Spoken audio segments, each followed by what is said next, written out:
semua sahabat Dunia Bidan, kembali lagi bersama kami di Dunia Bidan. Untuk kali ini kita akan diskusi tentang seputar keputihan.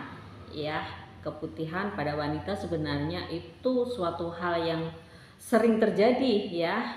Karena keputihan itu juga ada yang normal, ada yang enggak normal. Jadi kita nanti akan membahas bagaimana sih keputihan yang normal maupun yang abnormal.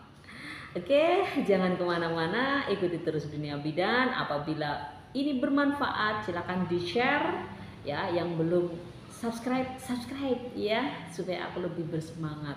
Jangan lupa kalau kalian itu masih bingung, tulis juga di kolom komentar. Jika suka dengan video ini, silahkan klik tombol like-nya. Gitu ya, jangan kemana-mana, ikuti terus Dunia Bidan.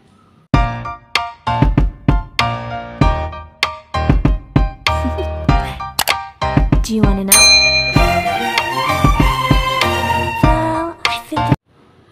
Keputihan ada kondisi di mana keluarnya cairan dari vagina ya, yang bukan berupa darah.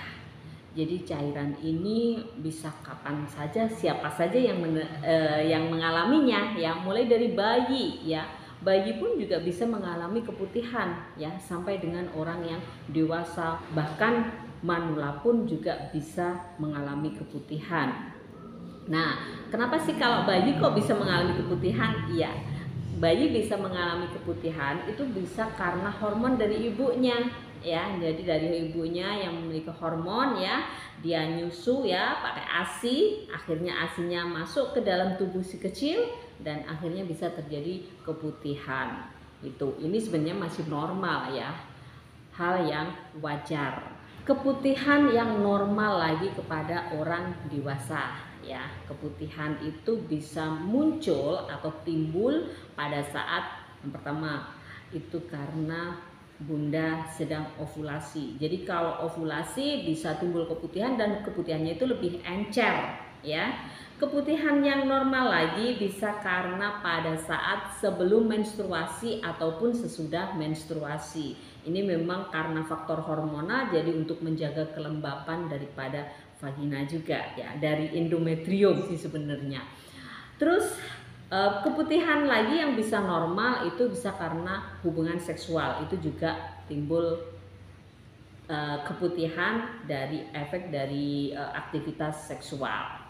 Nah, keputihan yang normal itu seperti apa sih? Ya, jadi keputihan yang normal itu seperti bisa diibaratkan seperti putih telur ya, putih telur yang belum mateng ya, jadi yang masih mentah. Nah, jadi bisa dibayangkan ya bagaimana kekentalannya, bagaimana teksturnya, itu seperti itu yang keputihan yang sifatnya adalah normal, yang masih dalam batas wajar.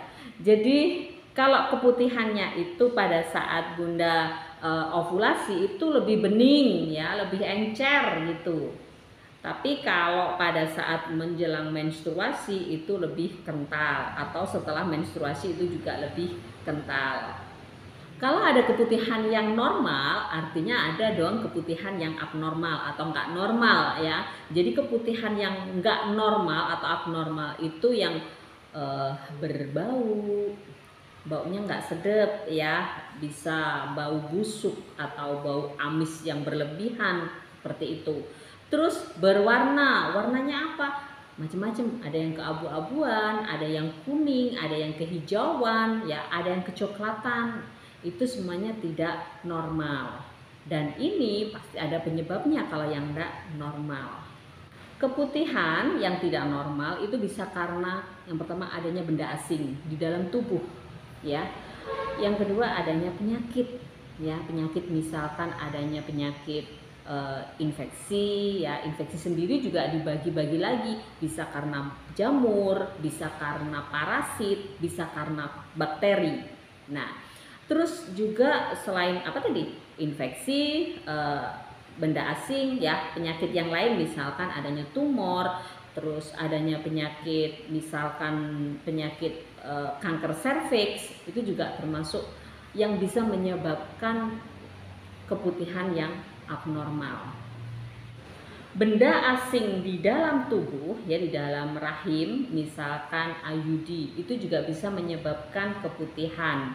Ya, tapi benda asing ini biasanya tidak menimbulkan keputihan yang abnormal. Ya, kalau tidak berbau, tidak menimbulkan rasa nyeri, tidak menimbulkan dampak lanjutan yang lainnya, karena memang ada upaya tubuh untuk mengeluarkan IUD tersebut ya, makanya ada kontraksi juga ya untuk rahimnya.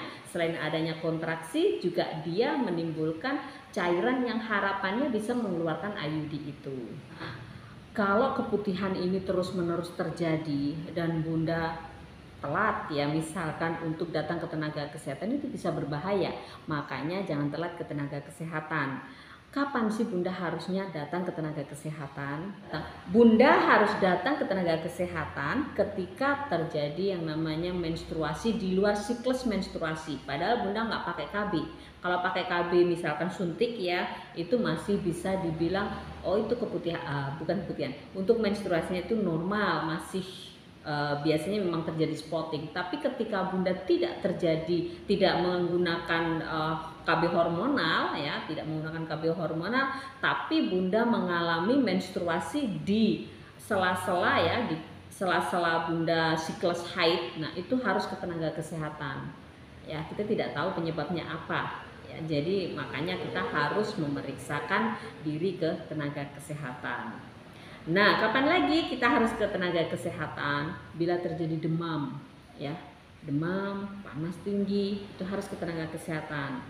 Juga kalau terjadi nyeri pada saat buang air kecil kok rasanya nggak nyaman ya, sakit ya. Juga terjadi rasa panas atau sensasi panas pada daerah vagina ya, di daerah vagina itu terasa panas, itu Bunda harus segera datang ke tenaga kesehatan. Bunda harus datang ke tenaga kesehatan itu juga kalau terasa adanya rasa nyeri atau sensasi nyeri pada area panggul ya, panggulnya ini terasa sakit, ada kelebihan atau frekuensi untuk berkemihnya itu lebih ya. Biasanya berkemihnya cuma sekian kali. Nah ini kok lebih, kok jadi sering ke belakang kayak gitu. Cepat merasa lelah, itu juga harus datang ke tenaga kesehatan, karena cepat merasa lelah itu diantaranya juga adanya penurunan daripada daya tahan tubuh yang bisa juga disebabkan atau ditandai oleh keputihan tadi. Bunda juga harus datang ke tenaga kesehatan ketika adanya penurunan berat badan yang signifikan dan itu tidak ada penyebabnya. Kecuali kalau Bunda memang melakukan diet ya. Kalau memang Bunda melakukan diet ya memang wajar kalau terjadi penurunan. Tapi biasa saja, makan juga biasa, aktivitas juga biasa. Kok ini turun ya berat badannya, dan itu pun signifikan. Itu harus datang ke tenaga kesehatan. Kalau keputihan ya, selain yang bisa Bunda lakukan datang ke tenaga kesehatan, misalkan oh belum sempat ke tenaga kesehatan, tapi Bunda harus melakukan terlebih dahulu yang bisa Bunda lakukan sebelum datang ke tenaga kesehatan ya. Misalkan menjaga daerah intim itu tetap menjadi kering ya, jadi nggak lembab. Kalau ke kamar mandi ya segera dilap ya pakai handuk yang kering supaya tidak terjadi kelembapan, dan ini akan menimbulkan jamur yang berlebihan atau jamurnya tambah subur nantinya. Terus berikutnya lagi, minum air putih yang cukup ya, hindari stres, karena stres juga memicu tadi kan, memicu yang namanya keputihan.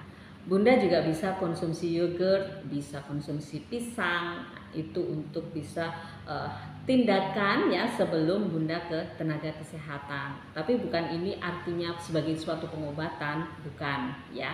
Bunda harus tetap ke tenaga kesehatan ataupun bisa konsumsi ramuan-ramuan yang memang sudah diteliti bahwa ramuan tersebut bisa menyebabkan menghilangkan keputihan. Oke Bunda, itu tadi yang bisa kita diskusikan. Apabila masih ada yang ingin didiskusikan, silakan aja tulis di kolom komentar. Jangan lupa buat di-share ya, biar banyak yang bisa mendapatkan manfaatnya. Kalau masih bingung, tulis di kolom komentar ya. Tadi udah ngomong ya, tulis di kolom komentar. Jangan lupa buat di like ya, juga di subscribe. Oke, Dunia Bidan.